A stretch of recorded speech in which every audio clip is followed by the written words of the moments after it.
सिद्धिभ्यः। ओम नमः सिद्धिभ्यः। ओम नमः सिद्धिभ्यः।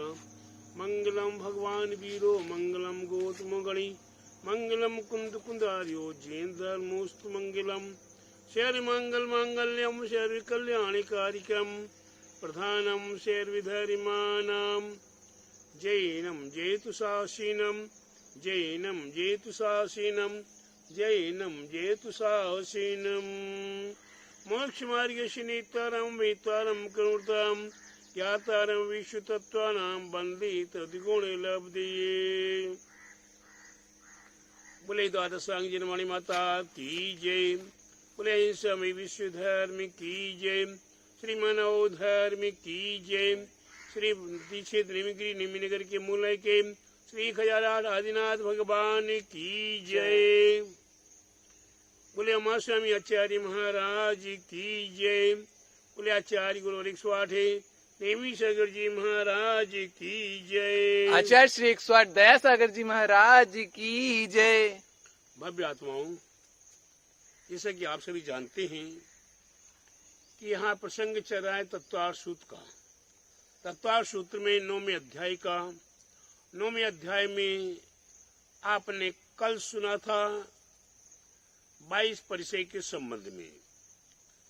परिचय पापों के क्षय करने के लिए समता भावों के साथ सहन करना, उसको परिचय कहते हैं। ऐसे परिचय 22 प्रकार के होते हैं और वही 6 7वें गुणस्थान महामुनि राज की हुआ करते हैं। इसके उपरांत ऊपर के गुणस्थान वर्ती 9वें 10वें 11वें 12वें गुणस्थान वर्ती महामुनिराज के कितने परिचय हुआ करते हैं तो हमारे आचार्य महास्वामी महाराज बताते हैं 10वें नंबर सूत्र में शिव संप्राय छन्मस्त वीतराग युग चतुर्दश से वे सूक्ष्म संप्राय नामक 10वें छद्मस्त वीतराग अर्थात 11वें उपशांत मोहे 12वें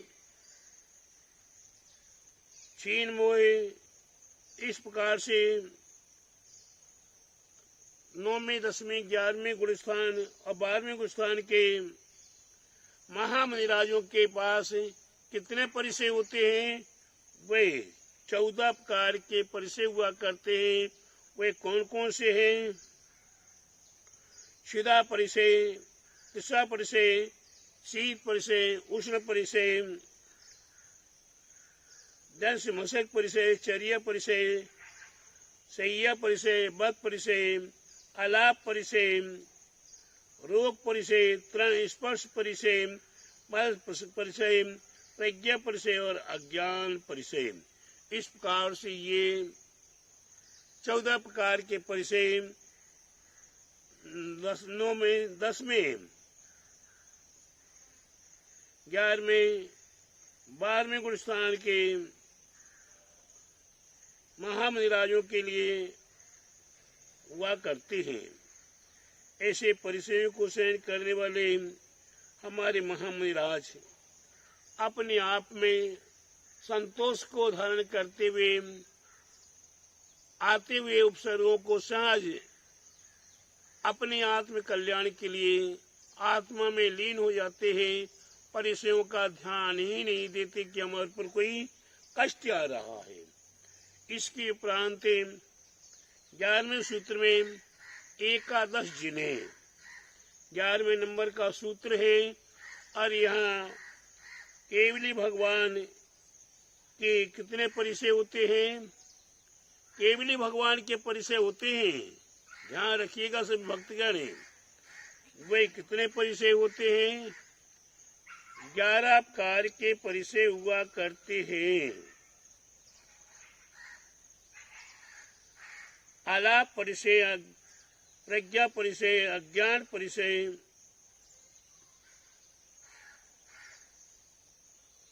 को कम कर दीजिए, शेष 11 परिचय। ये 3 परिचय और कम हो जाते हैं। ऐसे 11 परिचय हमारे केवली भगवान को भी हुआ करते हैं। 13वें स्थानवर्ती केवली भगवान की, जिनेन्द्र भगवान, जिन्हें हम जिनेन्द्र भगवान भी कहते हैं, उनके पास भी 11 परिचय हैं।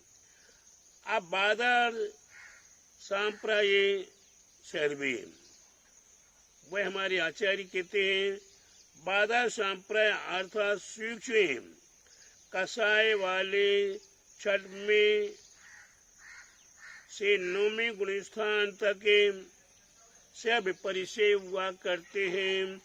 6ठे 7वें गुणस्थान में तो परिचय होते ही हैं, लेकिन 9वें गुणस्थान तक भी 22 परिचय ही हुआ करते हैं। 13वें नंबर के सूत्र में कहते हैं ज्ञानवाणे प्रज्ञा ज्ञाने, वही प्रज्ञा और अज्ञान, ये 2 परिचय ज्ञानवाणी कर्म के उदय से हुआ करते हैं। अर्थात अन्य 2 परिचयों की प्रवृत्ति विशेष का ज्ञान कराने के लिए हुआ करती है। दर्शन मोहिनिया अदर्शन लाभो, दर्शन मोहिनी और अंतराय कर्म का उदय होने पर क्रम से आदर्शन और अलाप परिचय होते हैं। दर्शन मोहिनी कर्म का जब उदय आता है उस समय पर ये दर्शन मोहिनी कर्म का और अंतराय कर्म का जब उदय आता है उस समय पर आदर्शन यानी कि आपको विशेष चमत्कार आदि दिखाई नहीं देते। वह अलाभ आहार चर्या आदि को जाते तो लाभ नहीं होता है। इस प्रकार से ये दर्शन मोहिनी कर्म के कारण हुआ करते हैं। आगे 15 नंबर के सूत्र में कहते हैं चैत मोहे नांगन्या रति स्त्री निषेध्य क्रोश याचना सत्कार पुरस्कारा। चैत मोहिनी कर्म के उदय से होने पर नांगन्य परिचय, अरति परिचय, स्त्री परिचय, निषेध्य परिचय, आक्रोश परिचय, याचना परिचय, सत्कार परिचय, पुरस्कार परिचय, ये 7 कार्य के परिचय हुआ करते हैं चैत मोहिनी कर्म के उदय से। 16वें नंबर के सूत्र में वेदनी कर्म के उदय से कौन कौन से परिचय हुआ करते हैं।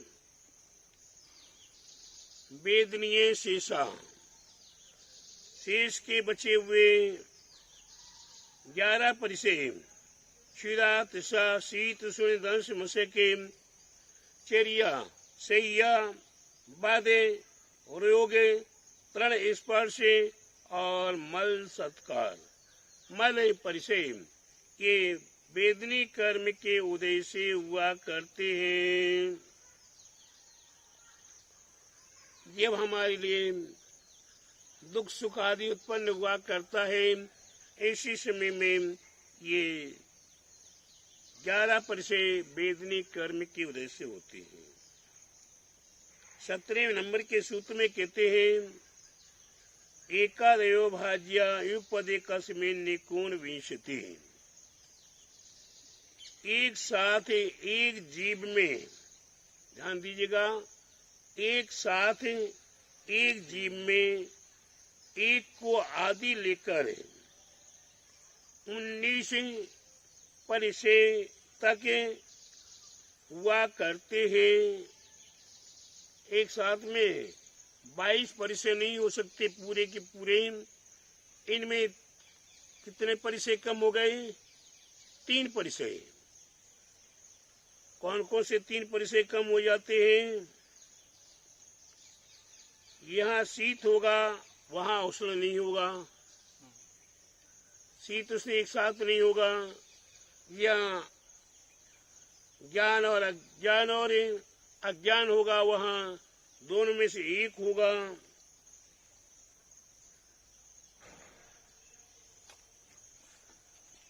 शीत में से दो परिचय में से एक है। जहाँ असैया होगा वहां चर्या नहीं होगी। क्या जब चलेंगे वहां सो नहीं पाएंगे, तो जहाँ चर्या होगी वहां सैया नहीं होगी, तो वहाँ एक है। और जहाँ अज्ञान होगा वहाँ ज्ञान नहीं होगा, और जहाँ ज्ञान होगा वहाँ अज्ञान होगा। ऐसे तीन परिचय कम हो जाते हैं।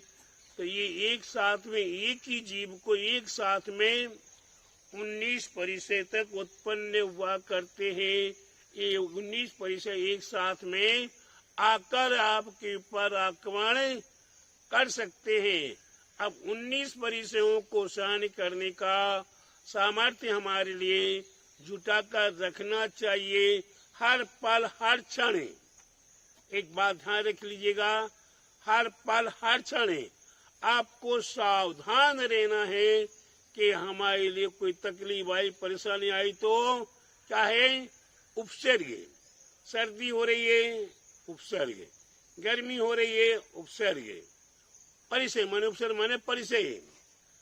हमें मच्छर काट रहे हैं परिचय, मक्खियां परेशान कर रही हैं परिचय, हमें कोई आके सता रहा है, कोई गलत शब्द कह रहा है परिचय, हमारे लिए आहार नहीं मिला परिचय, हमें भूख लग रही है परिचय, प्यास लग रही है परिचय, हमें कोई आकर बांधने लगा, मारने लगा, काटने पीसने लगा परिचय।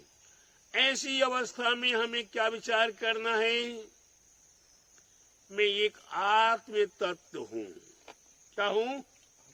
मैं एक आत्म तत्व हूँ, और उस आत्म तत्व को जिन्होंने जान लिया है वो हमारा कुछ भी बिगाड़ नहीं कर सकते हैं, और जिनने मेरे को जाना नहीं वो भी मेरा बिगाड़ नहीं कर सकते। अगर मान लीजिए सौरभ भाई, हम लक्ष्य बना के आए दिल्ली, बम्बई, कलकत्ता, देश विदेश से, क्या हमें सौरभ को पकड़ के पीटना है?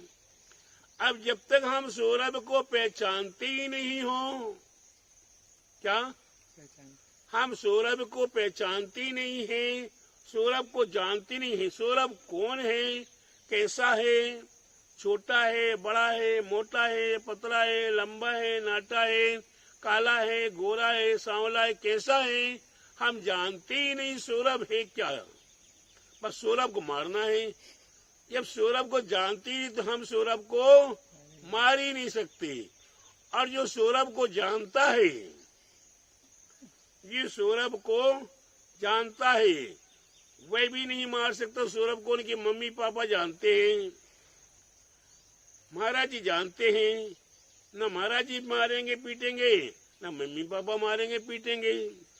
कहने का तात्पर्य है, संसारी व्यक्ति हमारी आत्मा को जान नहीं सक रहा है, और जो हमारी आत्मा को जान रहे हैं वो कौन है? अरहंत और सिद्ध है। वे भी हमें मारने नहीं आएंगे, और जो नहीं जानता वो भी नहीं मार सकेंगे। ऐसा परिचय आने पर साधुगण चिंतन किया करते हैं, तो वह अपने आत्मा में निज को निज से निज कर, निज से निज का निज भर में निज सुख शक्कर पाक बनाकर चखु निरंतर निज घर मन में, कहीं पर में जाने की आवश्यकता नहीं।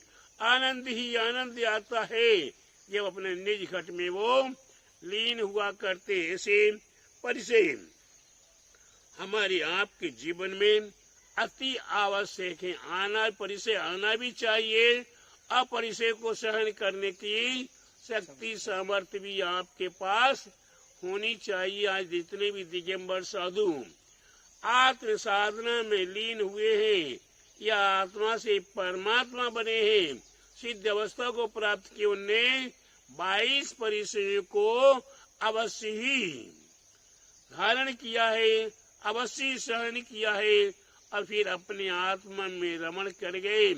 जिस प्रकार से कछुआ आप जानते हो, कछुए का नाम सुना होगा। आजकल तो घर घर में भी कछुआ पालने लगे हैं। नहीं तो अंगूठी में भी, हाथ में भी कछुआ के नाम की अंगूठी, कछुआ के चित्र की अंगूठी पहनने लगे हैं, आप जानते हैं। तो ये कछुआ कैसा है? एक उसका मुख सूंड के रूप में बाहर निकली रहती है और चारों हाथ पैर बाहर रहते हैं। अगर कहीं उस कछुए को अगर आपको मारना है, उसको खत्म करना है, तो उसके ये माथा निकलता है बाहर है, उस पे केवल मत इतनी सी ठोकर मार देंगे, वह मृत्यु को प्राप्त हो जाएगा। लेकिन वह कछुआ कितना सतर्क रहता है कि अगर आप बंदूक की गोली भी मारने की कोशिश करेंगे, वे कहीं जोर से हवा भी आती है, तो वह कछुआ क्या करता है? अपने मुख को, अपने सूंड को, अपनी गर्दन को, अपने चारों हाथों पैरों को क्या करता है? 1 सेकंड में सकोड़ लेता है, अंदर कर लेता है। आप जल्दी कछुए को मार नहीं सकते। इसके उपरांत कछुए के ऊपर पहाड़ भी गिर जाए, बंदूक की गोली मार दो, तलवार मार दो, उसके पेट पर मारने से कुछ भी उसका बिगाड़ नहीं हो सकता। ठीक उसी प्रकार से परिसेयों को जो सहन करने की शक्ति, सामर्थ्य जुटा लिया है और हर क्षण ये सावधान है, वे कभी भी अपने आप से विचलित नहीं हो सकता है। वे अपने आत्मा में ही रमण में लीन रहा करता है। अब 5 प्रकार का चरित्र अभी बताया गया। परिचयों का वर्णन है। परिचयों का मैंने कल आपको एक एक करके अलग अलग बताया था। आज किस किस गुण स्थान में कितने कितने परिचय और कौन कौन से परिचय हुआ करते, उसके संबंध में बताने का प्रयास किया है। अब चारित्र का वर्णन आएगा। हमें चारित्र कैसे कैसे पालन करना है। सामायिक क्षेत्र विस्थापना, परिहार विशुद्धि, शिक्षा प्रायथा के अद्वितीय चारित्रम। इस प्रकार से 18वें नंबर का सूत्र है।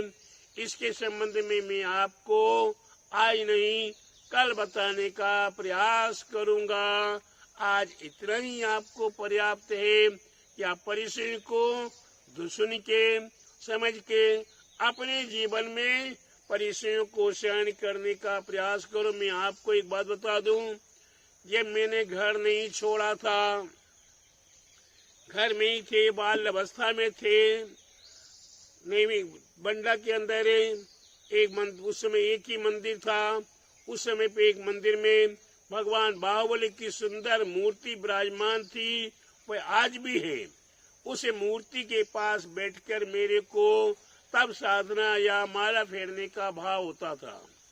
जैसे वहां बैठते और बैठने के उपरांत मच्छर आकर डसना लगते, काटने लगते, और जैसे मैंने देखा सामने हाथ पर मच्छर आकर बैठा, मैंने सोचा देखो क्या करता है। उसने डंक लिया, लंबा किया और खट से अंदर किया। फिर धीरे धीरे डंक को ऐसे ऐसा किया, धीरे धीरे पीछे से खून आना शुरू हो गया। इधर से डंक खून ले रहा है, यहाँ से छोड़ा, पंप बन गया। माने क्या, जैसे कभी आप मिट्टी का तेल या पानी लेते हैं, ऐसे पंप चलाते हैं तो इधर से आता उधर से निकल जाता है। उसी प्रकार से मच्छर यहाँ से ले रहा है खून और वहाँ पीछे छोड़ रहा है। मैं देखता रहता, मेरे को दर्द नहीं होता, क्योंकि मैं रिसर्च कर रहा था, देख रहा था क्या होता है। इसी प्रकार से प्यारे बंधु, अगर आपको ये डर समझ के आपको 24 घंटे कभी भी डसने लगे तो आप उसे देखो, समझिए और उसमें लीन होकर अपनी आत्मा में लीन होने का प्रयास करो, अपने मंत्र साधना में लीन होने का प्रयास करो। वही आपके जीवन को मंगलमय बनाने में कारण बनेगा। बोले महावीर भगवान की जय, बोले द्वादशांग जीन वाणी माता की जय, बोले आचार्य गुरु 108 परम तपस्वी वनचरी परम तेजी संत शिरोमणि 5 वर्ष के जल के त्यागी सिद्ध सेनानी ज्ञान वृद्धि तपो वृद्धि वयो वृद्धि आचार्य श्री 108 नेमी सागर जी महाराज की जय। आचार्य श्री 108 सागर जी महाराज की जय।